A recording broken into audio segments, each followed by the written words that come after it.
Hi guys, so today's video is all about how to be eco-friendly at home. I did a video a while back all about how to be eco-friendly and save some money at the same time, and you guys really enjoyed it, so I thought I would do a series of how to be eco-friendly in different scenarios, including in your house, because there's so many things that we do day to day that can be improved and can make a big difference, not only to the environment but also to our wallets. This video is in sponsorship with Octopus Energy, who I've worked with before. They're an amazing company and we're going to talk about them in just a moment.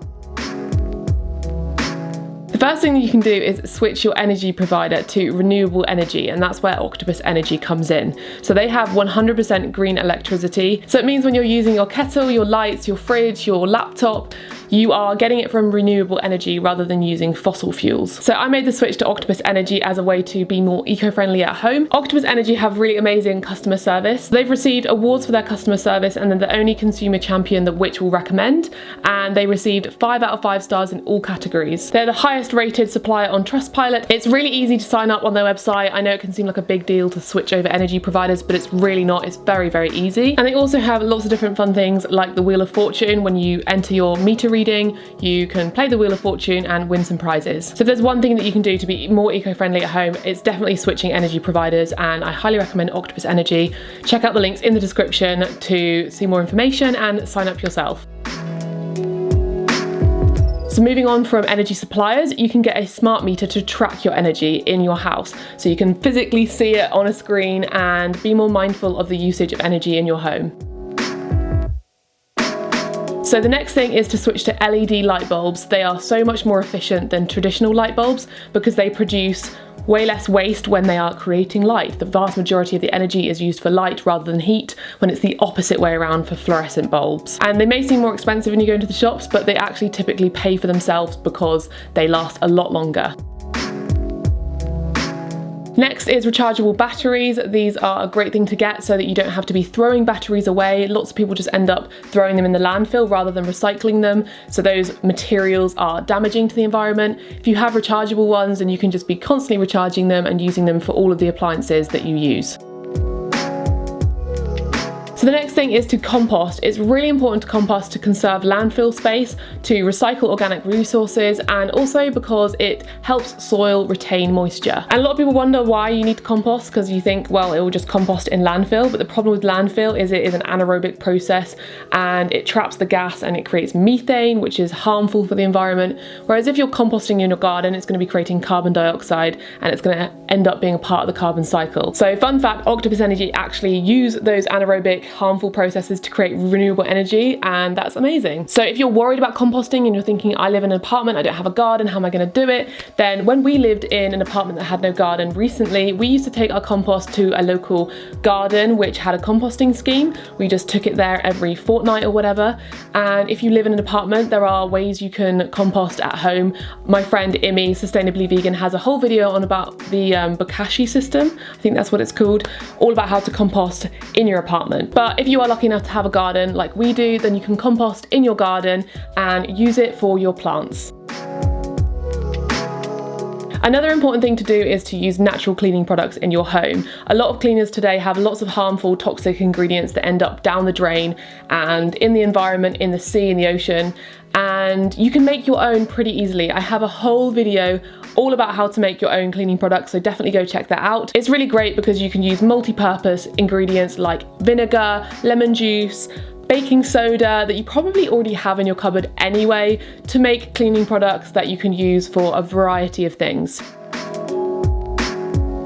One thing that a lot of people forget to do is to hang their clothes out to dry rather than using a tumble dryer. I've done this my whole life. It's very normal. I don't know in the UK, or maybe it's just my family or people I know.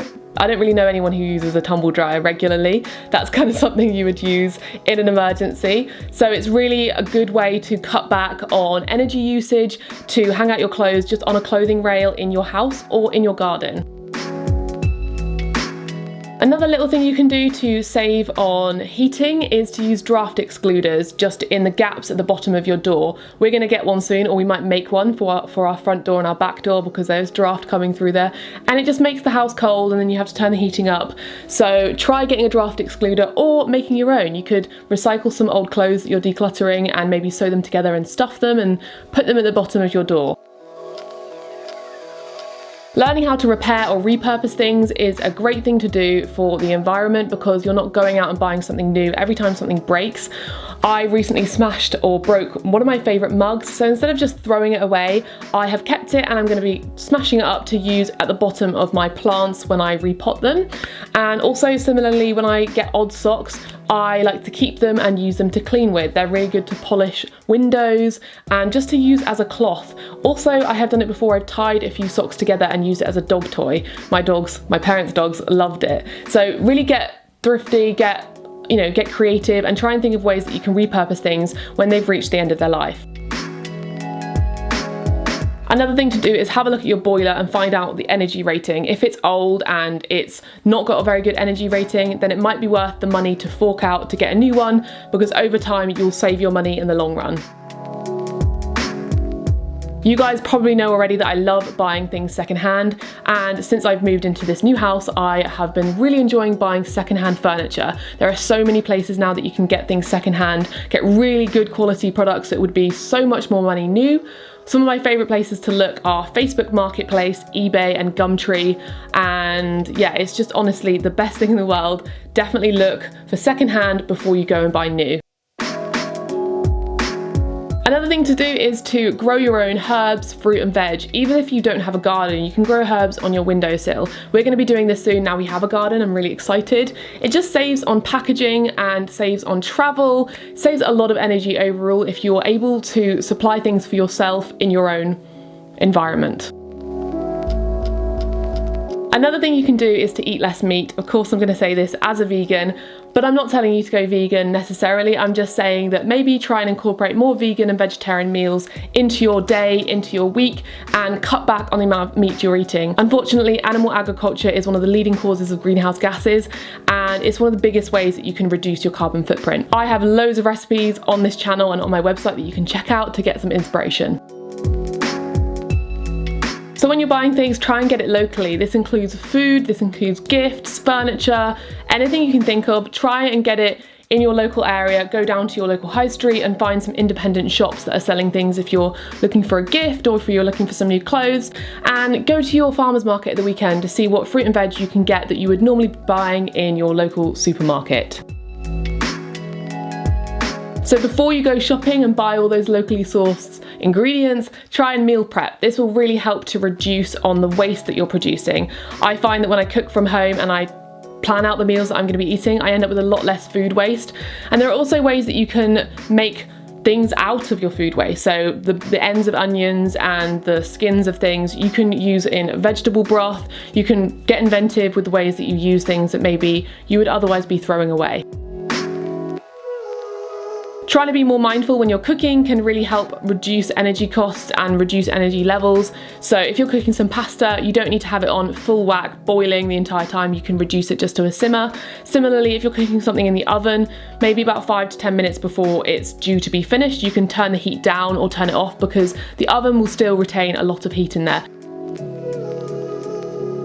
Switching off your taps when you're brushing your teeth or when you're showering, switching it off when you're shaving or exfoliating can really save on a lot of water energy. And this may be gross to some people, but in the night if I need a wee, I won't flush the loo because I just think it's a waste of water. Another garden one, if you're lucky enough to have one, then populate it with lots of lovely plants that bees and dragonflies and butterflies can enjoy and pollinate. Instead of having paper towels and paper napkins, get some cloth ones so you can just throw them in the wash when you're done with them. You can get little attachments for your taps to make them low flow taps so they aerate the water and they separate the water flow, so you're using a lot less water when you're washing your hands or washing the dishes.